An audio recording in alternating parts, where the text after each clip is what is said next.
তুমি আরিয়া নও, তুমি হচ্ছে আমার মেয়ে শ্রী, এমনটাই বলছে শুভ। আর আরিয়া অবাক হয়ে যায়। হ্যাঁ বন্ধুরা, এমনটাই দেখতে পাবে। বিস্তারিত জানতে ভিডিওটিতে লাইক দিয়ে চ্যানেলটি সাবস্ক্রাইব করে দেখতে থাকুন। গল্পের শুরুতেই দেখা যাবে শুভলক্ষ্মী খুব রাগারাগি করছে মোহনার সাথে। মোহনা তখন বলছে, শুভলক্ষ্মী তুমিও আমাকে বিশ্বাস করছো না? আর তখন বলে, না বিশ্বাস করছি না। এবার তুমি বলো আমার মেয়ে কোথায়, আর আকাশ সেন কোথায় আছে এই মুহূর্তে? আর তখন বলে, বিশ্বাস করো শুভলক্ষ্মী, আমার দাদার সাথে আমার কোনো সম্পর্ক নেই। তোমরা কেন বোঝার চেষ্টা করছো না?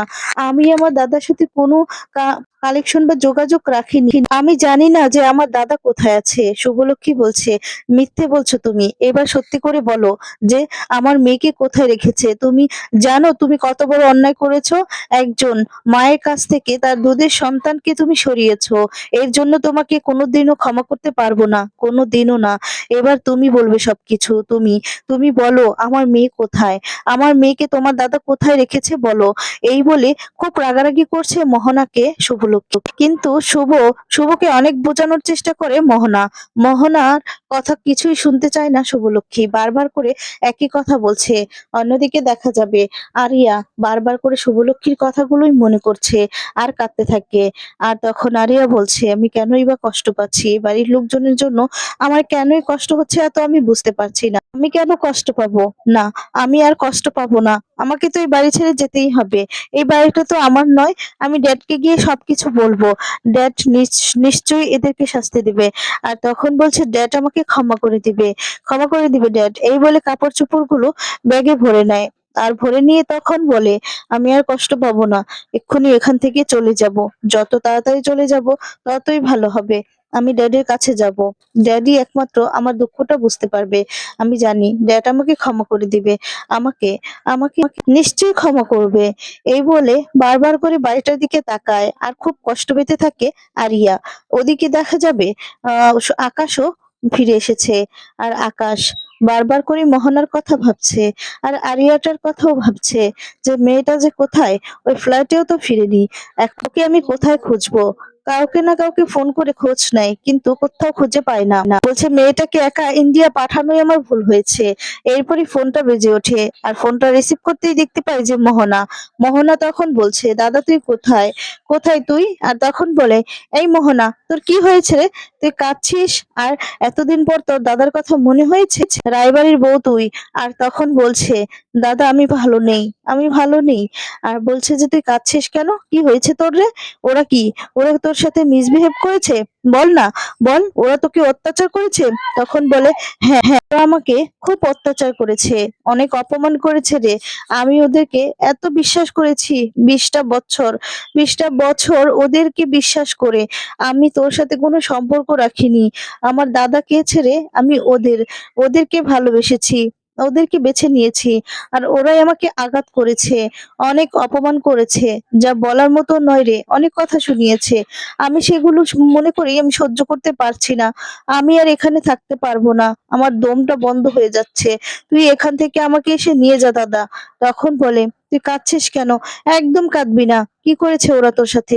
আমি তোকে নিয়ে যাব। হ্যাঁ, তোকে আমার কাছে ফিরিয়ে আনবো। একদম কি তুই কাঁদবি না।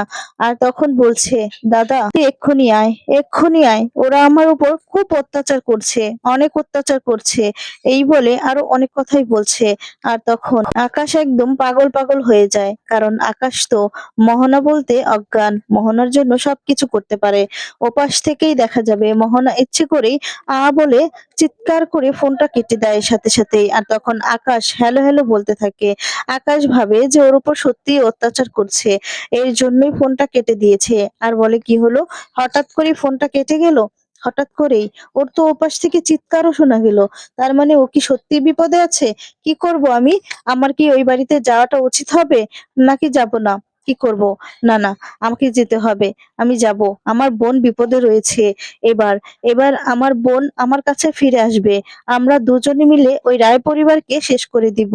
আর আমাদের হাতিয়ার হবে আরিয়া।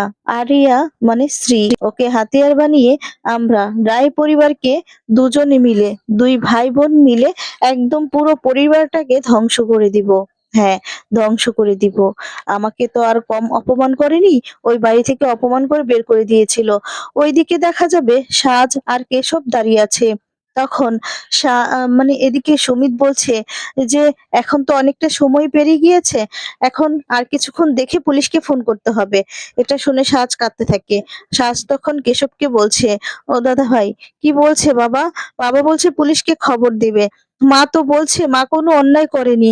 আমার মা এই পরিবারের প্রত্যেকটা লোককে কত ভালোবাসে, সবাইকে আগলে ধরে রাখে। আমার মা কি এই ধরনের অন্যায় করতে পারে? স্মৃতিকে সরিয়ে দিতে পারে? এটা কি করে হতে পারে?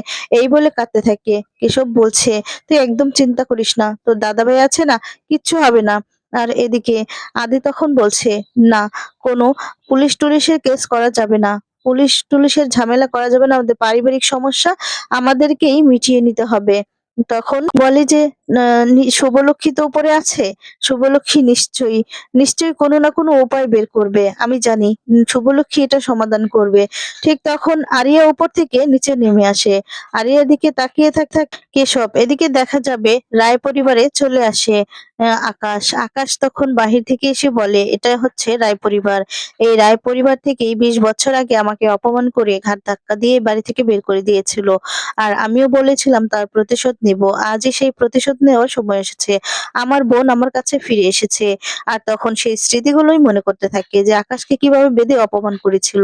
আর এদিকে শ্রী বারবার করে তাকিয়ে থাকে আদির দিকে আর বলতে থাকে, এই বাড়িতে একটা মানুষই আমার পক্ষে ছিল, আমাকে সাপোর্ট করতো, আমার হয়ে কথা বলতো, কিন্তু যাবার সময় তাকে যে বাই বলবো তারও কোনো উপায় নেই। আর এদিকে আদ্রিত বারবার করে মনে করতে থাকে আর প্রার্থনা করতে থাকে যেন সবকিছু ঠিক হয়ে যায়, স্ত্রীকে যেন তারা ফিরে পায়, সেই প্রার্থনা করছে। আর এদিকে আকাশ সেন হাসতে থাকে আর বলতে থাকে, আজকেই আজকে আমি আমার বোনকে আমার দলে টেনে নিব। এরপর আমরা দুজনে মিলেই এই পরিবারটাকে ধ্বংস করে দিব। আমাদের হাতিয়ার হবে আরিয়া, আরিয়া নামে শ্রী। এদিকে আরিয়া সেই কথাগুলো মনে করেই বারবার করেই কাঁদতে থাকে আর তখন বলছে, আমি আমার ড্যাডের কাছে ফিরে যাব, আমার ড্যাড আমাকে নিশ্চয়ই ক্ষমা করে দিবে। হ্যাঁ, আমি জানি একমাত্র আমার ড্যাডই আমাকে ক্ষমা করে দিবে, যত যাই হোক না কেন। এই ভেবে আরিয়া আকাশের সামনে দিয়েই যায়, কিন্তু আকাশও দেখতে পায় না আর আরিয়াও আকাশকে দেখতে পায় না। আকাশের একটা ফোন এসেছিল, তার জন্যই দেখতে পায়নি। তখন আকাশ ভেতরে চলে আসে, ভেতরে এসে মোহনা বলে চিৎকার করে ডাকছে। আর তখন সবাই আকাশকে দেখে চমকে যায়, অবাক হয়ে যায় আর আকাশের দিকে অবাক দৃষ্টিতে তাকিয়ে থাকে। আর তখন বলতে থাকে, আকাশ সেন, আকাশ সেন হঠাৎ করে মানে আজকের দিনেই আকাশ এর খোঁজও পেলাম। আর আজকের দিনেই আকাশ চলে এসেছে, এই কথাটাই আদি ভাবছে। আর তখন ভিতরে চলে আসে, ভিতরে এসে মোহনা বলে চিৎকার করে ডাকছে। এদিকে অয়না ভয় পেয়ে যায়। অয়না তখন বলছে, ঠাম্মি, এই এই লোকটা এখানে হঠাৎ করেই। আর তখন এদিকে আকাশ বলছে, কোথায় আমার বোন, কোথায় আমার বোন? আমাকে ফোন করেছিল, ফোন করে কাঁদছিল। কি অত্যাচার করেছো আমার বোনের সাথে? কি সুমিত, অভিনয় করেছিস না? 20টা বছর আমার বোনের সাথে অভিনয় করেছিস, অভিনয় করেছিস ভালোবাসার, ভালোবাসার অভিনয় করে এখন তো আসল রূপটা দেখিয়েই দিলি, তাই তো? এই বলে সুমিতের কলার ধরে। তখন রিদ্ধি সবাই মিলে আটকানোর চেষ্টা করে। আর তখন এদিকে আকাশ, আকাশ বারবার করে বলছে, আমার বোনের সাথে অভিনয়ের না ফল এবার তোরা বুঝতে পারবি। এদিকে অয়না তো ভয় পেয়ে যায়, ভয় পেয়ে ঠাম্মিকে জড়িয়ে ধরে। সৌমিতও রেগে যায় আর তখন বলতে থাকে, এতটা বছর ধরে অভিনয় করেছিস আমার বোনের সাথে, তার জবাব তো তোদেরকে দিতেই হবে। আর তখনই উপর থেকে মোহনা নেমে আসে। মোহনা এসে বলতে থাকে, জবাব তো দিবি তুই, তোর সাথে এবার অনেক বছরের হিসাব আছে আমার, সেই হিসাবের প্রত্যেকটা হিসাবের উত্তর দিতে হবে তোকে। তখন এই কথা শুনে আকাশ অবাক হয়ে যায়। মোহনা তখন নেমে আসে, নেমে এসে আকাশের সামনে বলতে থাকে যে, বল, তুই এবার হিসাব দিবি। আকাশ তখন বলছে, বোন, তুই ঠিক আছিস তো? তোর কোনো কিছু হয়নি তো? ওরা তোর উপর অত্যাচার করেছে তাই না? বল। এদিকে আদ্রিত কিছুতেই সহ্য করতে পারছে না, নিজেকে অনেক কষ্ট করে কন্ট্রোল করে রাখছে। আর তখন দেখা যায় মোহনা বলতে থাকে, দাদা, তুই অনেক অন্যায় করেছিস আর সব হিসেব আজকেই তুই দিতে হবে, তোকে দিতে হবে। আর তখন উপর থেকে শুভলক্ষ্মীও নেমে আসে, নেমে এসে তখন শুভলক্ষ্মীও রেগে যায়। আদ্রিত তখন বলতে থাকে, বল এবার আমার মেয়ে শ্রী কোথায়? তখন বলে, শ্রী? আমি কি করে জানবো শ্রী কোথায়? তখন এদিকে শুভলক্ষ্মীও বারবার করে জিজ্ঞেস করছে, হ্যাঁ বলেন যে আমার মেয়ে শ্রী কোথায়? কোথায় রেখেছেন তাকে?